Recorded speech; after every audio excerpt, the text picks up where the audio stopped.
Welcome back to the 5th Annual Career Source Suncoast State of the Talent Conference, presented by Bank of America. I'm Mike McCoy, President, Bank of America in Sarasota, Manatee. And we hope you've enjoyed the first half of the program. And during the break, a chance to grab lunch, visit the virtual booths, and connect with each other. But now, get ready for an afternoon of inspirational speakers and great content. But before we get started, I need to ask one question. What would you like the power to do? At Bank of America, we ask this question every day of those we serve. It's the core of how we live our values and deliver our purpose, and how we achieve responsible growth. By asking this question, we continue to learn what matters most to our clients, our employees, and our communities. It helps us to start a conversation centered on our commitment to use our capabilities to help those that we serve to be successful. Because we recognize that we can only be successful when the individuals, companies, and communities that we serve are successful. Now, with the depth of our resources, our expertise, and geographic reach, we are in a unique position to help promote economic opportunities in our community. We partner with businesses, nonprofits, local governments, and cultural institutions that boost job skills and provide affordable housing. And we give our support to help amplify their efforts and their successes. For a business, it's the power to grow. For an entrepreneur, it's the power to innovate. For a family, it's the power to buy a home. When we stand with the ones who day in and day out put in their hard work to make things happen for themselves and for their communities and for the world we share. So again, I ask you this one question. What would you like the power to do? Now, getting back to the State of the Talent Conference. Another cool thing about this conference is it doesn't end when it ends. And what I mean is that we've been working with CareerSource to bring you a quarterly Continue the Conversation series that'll bring more discussion and information to the table on topics that are of interest to you. So stay tuned to learn more about our Continue the Conversation series. But now, hoping you enjoy the second half of the program, and consider this. Consider this.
Well, hello. Thank you for the opportunity to join this event. I'm really excited to be here.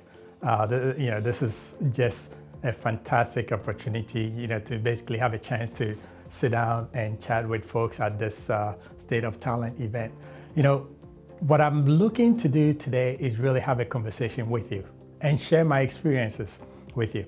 By way of introduction, my name is Vincent Kwapong, and I am one of those people that would like to describe myself as a serial entrepreneur. I'm a managing partner of Songhai Group, and essentially what we do is look for opportunities to work with folks that have great ideas, partner with them, and really help take an idea from basically the inception or essentially the beginning stage and grow it. And in this particular conversation, I would like to use one of the current opportunities that I've been working on. This is in the area of cosmetic products. And you may or may not be already familiar with this, but I'd like to share two of them with you. And by two of them, I mean two of our products that we are basically in the process of launching and scaling up. What are these products? Some of you probably have already used some of this in one way, shape, or form. Shea butter is one of them, and the other one is cocoa butter. When you're looking at any idea, venture that you're looking to scale up, I mean, based on my experience, what I'm sharing with you today is that the talent that goes into developing that idea, whether it's in the service side or on the product side, is just as important as the idea itself.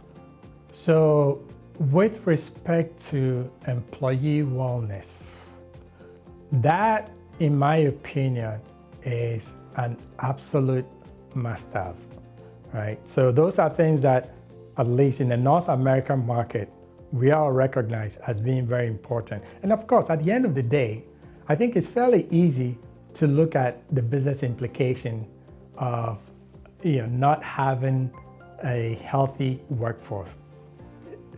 When folks have to take off time from work, that cost, that sort of pushes up production costs. So that's clear.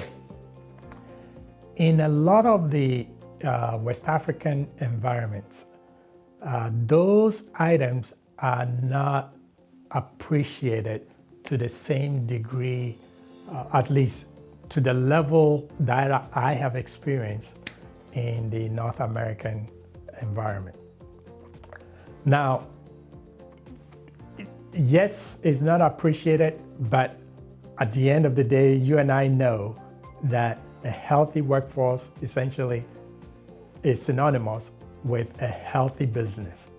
I still think if I'm going to play in that environment, it is my obligation to ensure that the employees that I'm dealing with are basically healthy and they understand the importance of maintaining their health and ensuring that from a business perspective, we can rely on them day in, day out to really come to work and help us deliver our products and services to our customers. Thank you very much for the opportunity to share with you my experiences at this event. I hope you get to enjoy the rest of the conference and look forward to meeting again someday in the future. Hi, I'm Cordell Jeter. Today, at the State of Talent Conference, I would like to share with you some of my experiences as an entrepreneur. I am the owner and founder of Tract Mobility, where we manufacture all-terrain track chairs, allowing people with physical disabilities to severe limitations, independent mobility over uneven or even rough terrain. Our technology is battery-powered, intuitive, easy to use, and allows people to venture off and explore nature like most people take for granted, back out to the parks, our beaches, or even gardening around our houses. It is my vision that we take this technology and place it where it's inherently needed, our commercialized beaches, state parks, and national monuments, just like you see scooter-type conveyances at every Walmart or grocery store ready for use. I don't speak about it a lot. I used to actually give motivational speaking. I was previously a Paralympic gold and bronze medalist as well as a world record holder. And so I understand the concept of setting a goal, creating tasks within those goals, and being able to focus on those goals, as well as dealing with training and what it takes, the effort on a daily basis to work towards those tasks to achieve those goals and those milestones, and sometimes having failures along the way, having to get back up from those failures to push forth to focus on those goals. And I've taken on the same premise with this track chair. I use that same type of daily focus and drive as I did with the Paralympics, as I do now, trying to create greater access to this track chair technology. What I'm doing to address my company's labor needs is I'm working harder myself. My labor needs are all me. As a second stage entrepreneur, really everything falls on my shoulders.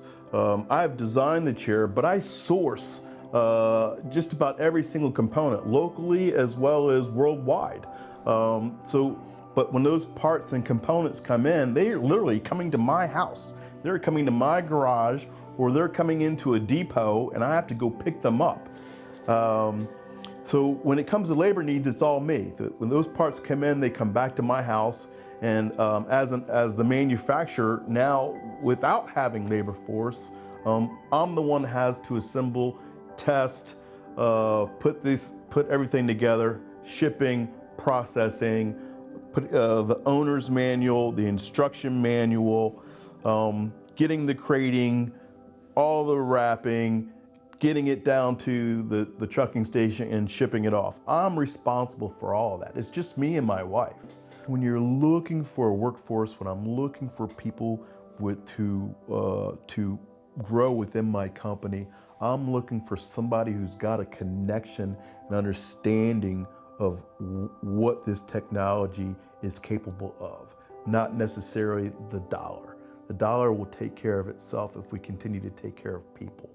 So I'm always looking for in a workforce somebody who has a genuine connection on creating greater access to this technology. Part of when I source all these parts and manufacturing from all across the world, China, across the United States, wherever it might come back in, and we have to assemble these things together, it all comes from a team. I have physically assembled a team. I can't do this myself. I came up with the concept of how this chair should look, and then I had to find a CAD engineer, or when I drew it up on paper, then I had to source it out to an engineer who put it into CAD for me. Then I started networking with folks, trying to find somebody who could weld metal. After one fabrication shop to another fabrication shop, and one referral to another referral, I found a friend of a friend who said they can weld for me. Now I've got that welder who's putting together the drawing, or welding together all the parts and components from my CAD drawing that I originally wrote up. Then once it's got put together, then we find out that, it didn't work exactly as I planned. Like most things don't work out exactly as planned, and we couldn't figure out what was going on. Then I was fortunate enough that an engineer from one of my motor companies took interest in what we were doing and was telling me, was able to take time and to explain why my motors are heating up. So, and that really helped us get us to the next level. Part of sourcing and part of my labor force is finding people that can fulfill your need. If you know what you're looking for or what the problem is, if you seek your local sources out, even everything from your local friends and your wife, there's 6 degrees of separation. Somebody's there that can find interest to assist you in taking the next level of your business. And that's what I've been able to do, quite frankly, is just through a networking of friends, local other entrepreneurs stating what the problem is and what I'm trying to achieve. There are people out there who will want to assist you with. And if you can tell them or show them what your dream is, I mean, you might see what people will do. There's a lot of humanity out there to assist. Hello, State of Talent Conference attendees. I appreciate the opportunity to speak with you today. My name is Sarah Laroque, and I am CEO and President of EarthBalance. We are headquartered in Northport. And let me tell you a little bit about what EarthBalance does as a framework for the rest of the conversation. So EarthBalance, our clients are federal contractors, such as the National Park Service, state and local agencies, counties, cities, as well as private companies, such as residential communities and golf courses. And they all share a common problem. They have preserved lands that need to be managed. And unmanaged preserved lands become overgrown with invasive and exotic vegetation. They may become damaged from storms with debris, and also they get destroyed and might need to be recreated and replanted. So EarthBalance has 30 years experience of restoring habitats and removing invasive and exotic vegetation. We clean up debris, and we also replant native vegetation that we've grown at our native nursery. So we started out very small, one person. It was really the entrepreneur spirit. Don Ross started the company back in '85. Chuck Coker came on right after that. And we grew a very small company, just a handful of environmental scientists, providing environmental consulting services. Sometimes we're out in very remote areas. We might be in the Everglades, and we need swamp buggies, airboats, things called marsh masters, Argos, an army of ATVs, small equipment, chainsaws, brush cutters.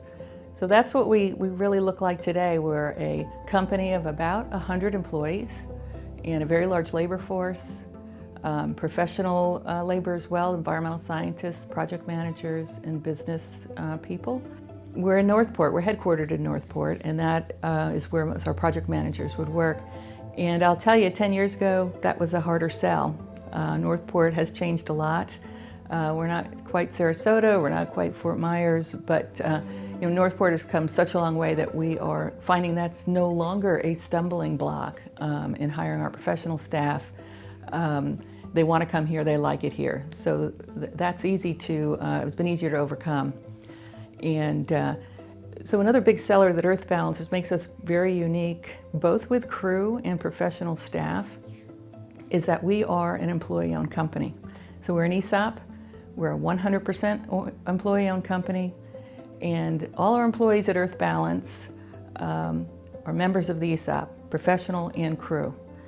And really want to spend a little time talking about our crew labor force, which in these days, it's difficult to find crew. We're competing with every other company that requires crew. And I know that our folks are getting tapped on the shoulder every day. They'll tap on the shoulder, I'll give you 50 cents more. How much do you make? At the gas station, pay you $1 more. I mean, that's just the way it is when you have a labor force. And in the past, we managed labor with basically a single person, a single crew manager, a single, sometimes referred to, labor force would call him the crew boss. And our labor force was expected to do just what he said, and they were supposed to only report to him. And we found that that hindered our ability to grow our company and to grow and attract crew who are interested in advancing in the company, because we had a person in their way. What we do, because conditions are different on every site, we want our crew, whether it be a crew member or really the crew leader, we still have to have some organization on communication, but communicate up through not just the operations manager, but maybe it's the project manager, and they can talk through a situation and go to them and say, hey, this isn't working, I think we should use this piece of equipment, and they solve a problem so that they can work more efficiently and we can do better, more successful with the project. And that's worked out really well, and really having some more public acknowledgement of the crew's success, and it shows our appreciation. Again, I can't say it enough, what we do is physically very hard work in very challenging conditions. So when we meet and have monthly quick check-in meetings with the crew, when we need to talk about a safety topic or just a change in a procedure, we make sure we recognize the crews that really have done a good job, a crew leader that brought an idea forward, and it's a little bit of healthy competition. We find a little grumbling in the background, well, I had a good idea, and so bring it forward. We're encouraging it, which has translated into more trust between really the company and what they view as the higher-ups and them. And it's celebrating their wins. We just find at EarthBalance, probably with most companies, you get a lot back when you feed each other. whether it be in the office, having some subs brought in, or every once in a while bagels brought into staff. Again, our nursery staff, even a 12-pack of soda is a treat for their break. Another crew favorite are honey buns, and you know, we thought about a more healthy snack, and that was ruled out. You know, these guys want a full sugar soda, no diet, and those little honey buns that you'd buy in a convenience store. And you know, these guys work so hard physically, they can have whatever they want, and it's not a problem. We're not there to give them carrot sticks and celery. They need some calories. So, but really, little treats with food is sort of easy, relatively easy, and it's a surprise. And I think it's true. It's sort of it makes a connection that the company's feeding me and the company's thinking about me and you know, wants me to feel better. So those are the little things we can do with the labor force that we find helps really reinforce more than words. We care about you. We want you to succeed. We know you're working very hard. We know what you do is very hard. I want to thank everyone for allowing me to be here to speak with you today, and thank you to the State of the Talent Conference for calling on me and talking about EarthBalance. Thank you very much. Hello, welcome to the State of Talent Conference. I'm so happy to be here and speaking with all of you all. My name's Tracie Troxler. I'm the Executive Director and founder of Sunshine Community Compost, and we are a nonprofit organization serving Sarasota and Manatee County, working to educate and activate people around composting. And I'm a social entrepreneur working in this region to promote composting. When I say we, I think about basically a web of relations. I think of all the people that we're connected with and all the people that support our work. The people, whether it's residents, whether it's neighborhood associations, whether it's government partners, whether it's other nonprofits, it's youth in a garden, it's community gardeners. I feel that our organization is a co-creator with the community, and we try to take our cues from feedback from the different organizations and entities and individuals that we work with. So including our board of directors, our community leadership council, I always feel that it's what we're doing is founded in the we. So one of the ways that we've been able to do the work that we do with only one employee is to harness the power of community engagement. And the whole idea around community composting is that you're working within a web of relations. And so what we do to continue to move our work forward is basically look at our partners as hubs. So if it's a neighborhood association, or it's an apartment, or it's government or nonprofits, each partner or each person is a hub of relations. And by moving through that, we're able to educate and activate what I like to call a first adopter, or an enthusiast or an advocate, and move through their networks. And that way we start engaging more and more people to support our work and to participate in the programs. I think there's expansive opportunities and collaborations at this point in time. We're seeing that one thing is many things, and that a lot of our unique niches are interconnected and there's cross sections. And that's exciting. And so we can have less staff and do many things by leveraging our partnerships. So I feel like as a social entrepreneur, there are, these are ripe times, and there's a lot of changes and new things coming in front of us that we're uncertain about. And how, the question arises, how do we move forward? And for us, I can't answer that question for anybody really except for our organization, and it is still a bit of a question. But I do feel like being open to listening to feedback from our stakeholders, from our partners, from the people who participate in our programs, that's been something that's really helped us adapt and evolve, and try to stay as rooted in community and needs as possible, while also really focusing on making sure we are a sustainable and regenerative organization. And so those are things that are always in evolution for us. You know, in order for us to achieve our mission as a nonprofit, we also have to be holding a wider perspective of the context of our times and be looking closely at all the things that are happening across you know, our culture, and tune in and stay focused and collaborate and continue to build relationships with a wide range of partners and stakeholders and individuals and organizations.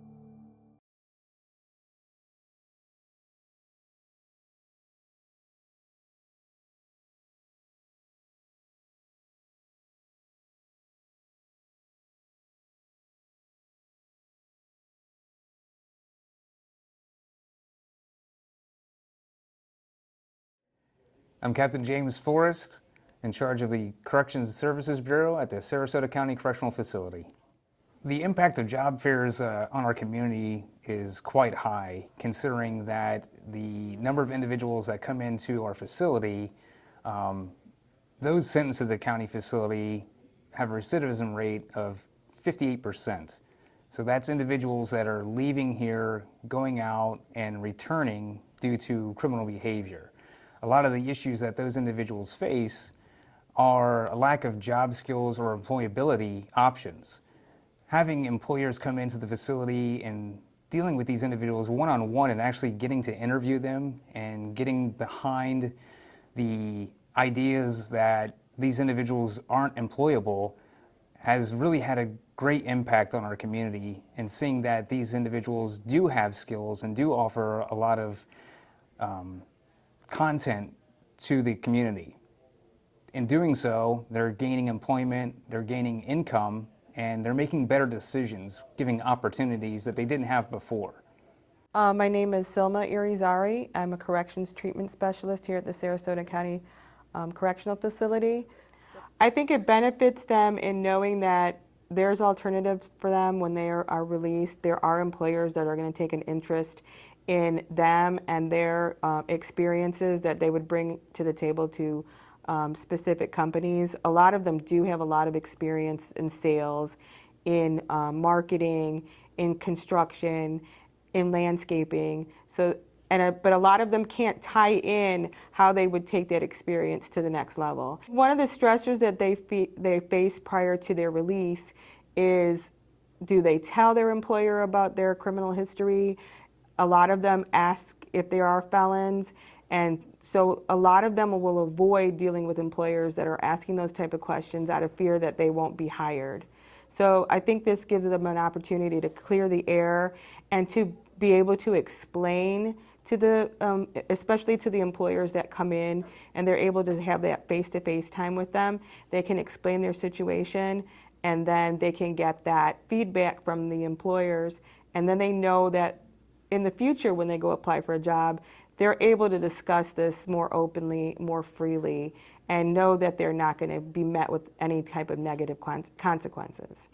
So I think one of the things that employees should really consider is that these opportunities work wonderful for them, because they're getting people who are really interested in working. They're really looking for an opportunity to turn around their lives. And taking a chance on those individuals, you find that these people work very hard for you and do a lot more than other individuals who don't take these opportunities as serious as individuals who have faced hardships. I think that one thing that we consider here is when we're looking at employers who reach out to us and say, hey, we're in need of certain individuals with certain skill sets, it provides us with an opportunity to then direct our programming to develop those things that employers are looking for. We're actively engaged with our technical community colleges in developing skill sets based on requests from employers.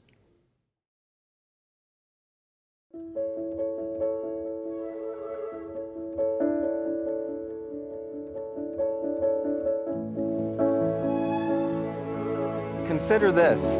What if every business in our community employed someone with special needs and let them showcase their God-given talents and gifts? Every individual here has them, and it's our mission and our purpose to showcase them and let them shine.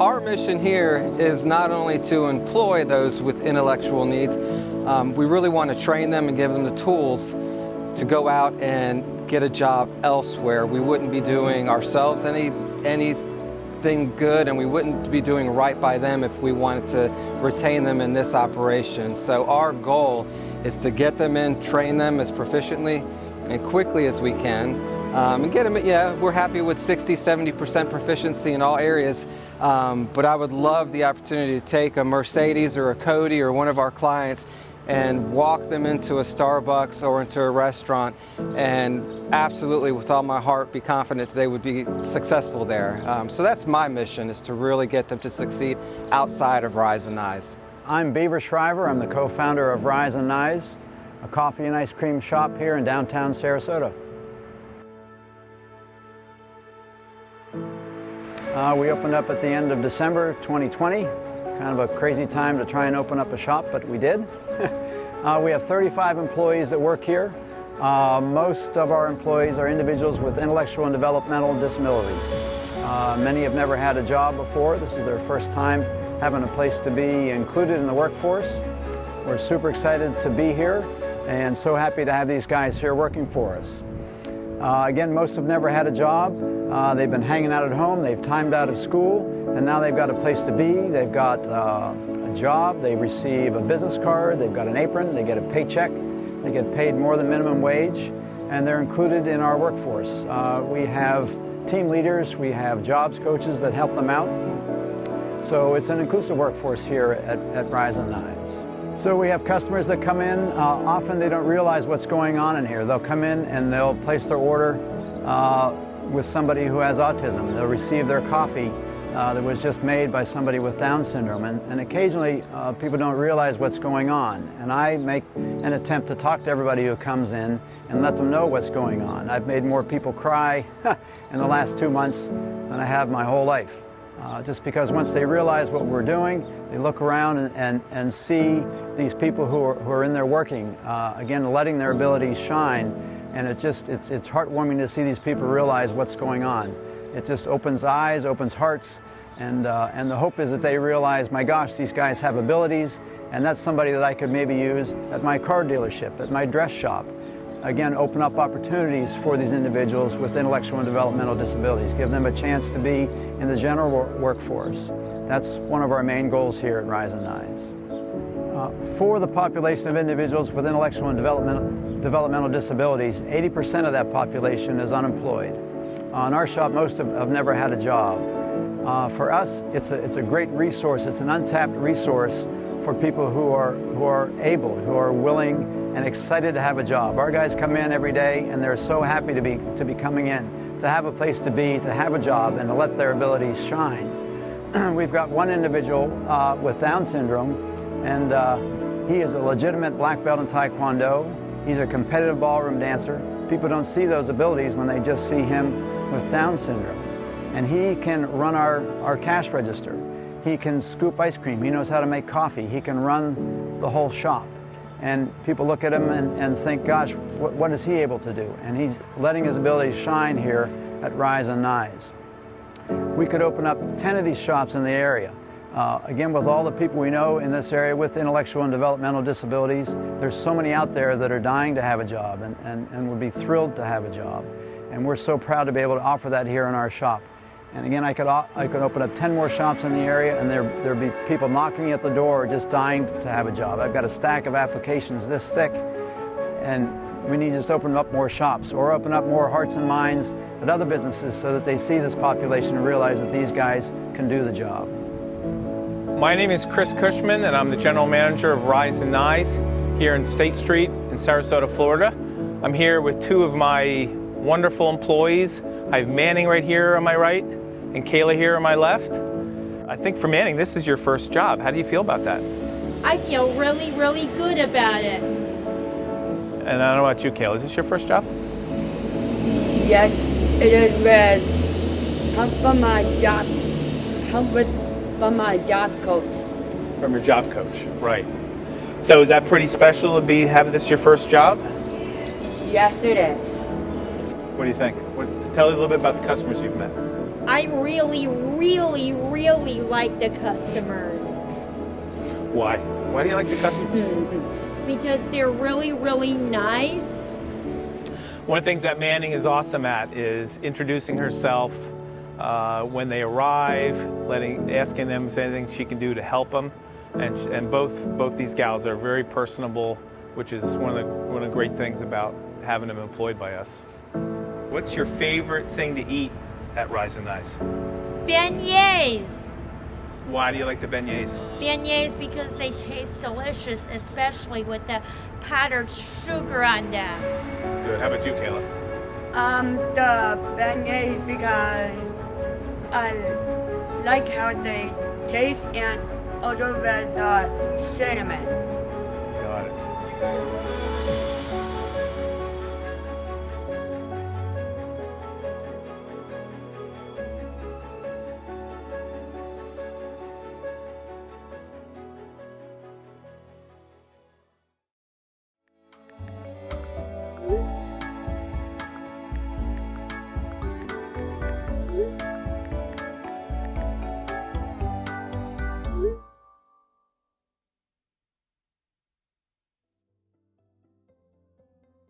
A lot of employers are starting affirmative efforts to try to bring disabled individuals into their workforce.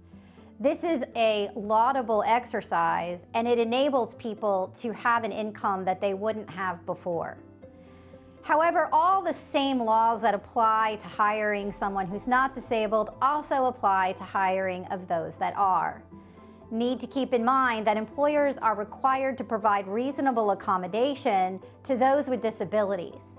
A reasonable accommodation is an accommodation that enables an employee to perform the essential functions of their job. And it's not necessary that you provide them the accommodation of their choice, but instead an accommodation that will enable them to perform an essential function of their job. One question, though, that comes up when individuals with disabilities are hired is, are there any special considerations when we have to fire one of those individuals due to job performance? The answer is, all the same considerations are at play that would be at play with any other termination. Do you have a legitimate, non-retaliatory, non-discriminatory reason for the separation? Employers should consider whether or not the individual was properly trained, whether or not the individual had been provided a reasonable accommodation, whether or not there has been any issues that have arisen, and making sure that there is not a retaliatory reason for that separation. Keep in mind, though, if you actively recruit someone who has a disability and you hire them knowing they full well have a disability, it is less likely that that individual would be able to prove that the disability was the reason for the termination, and therefore it would be difficult for them to establish a discrimination claim. Mind you, I'm talking in a general sense, and every case is evaluated on a case-by-case basis.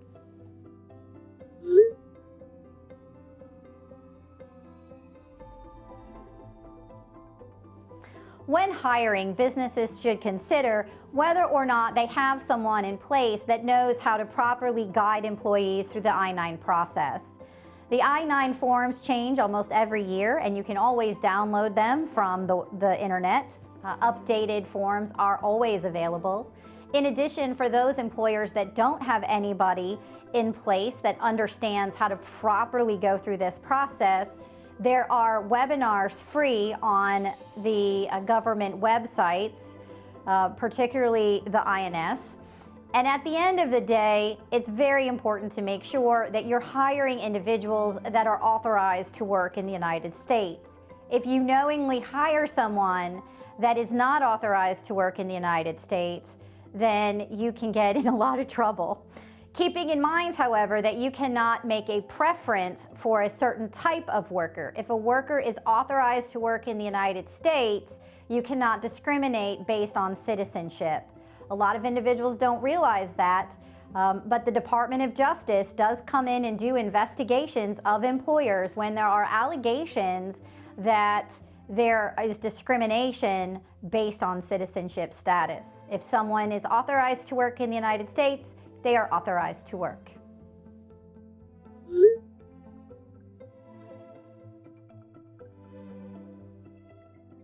When employers work on updating their company culture, there are some legal considerations that they should take into account. Number one, they should make sure that as they are implementing policies and procedures in furtherance of that culture, that they comply with the civil rights statutes that apply to the size of the organization that they're running. Moreover, they need to be very well versed on the expanse of what is actually protected, which leads into the new expansion of Title VII and the fact that now the definition of sex includes both those that are transgender and it also includes sexual orientation. And this means that there may be additional issues that arise in the workplace that managers, HR professionals, and owners need to be prepared to address. These can range from someone transitioning from one sex to another and how you're going to handle that, all the way to what are you going to do once the transition occurs and what restroom facility that individual will be using.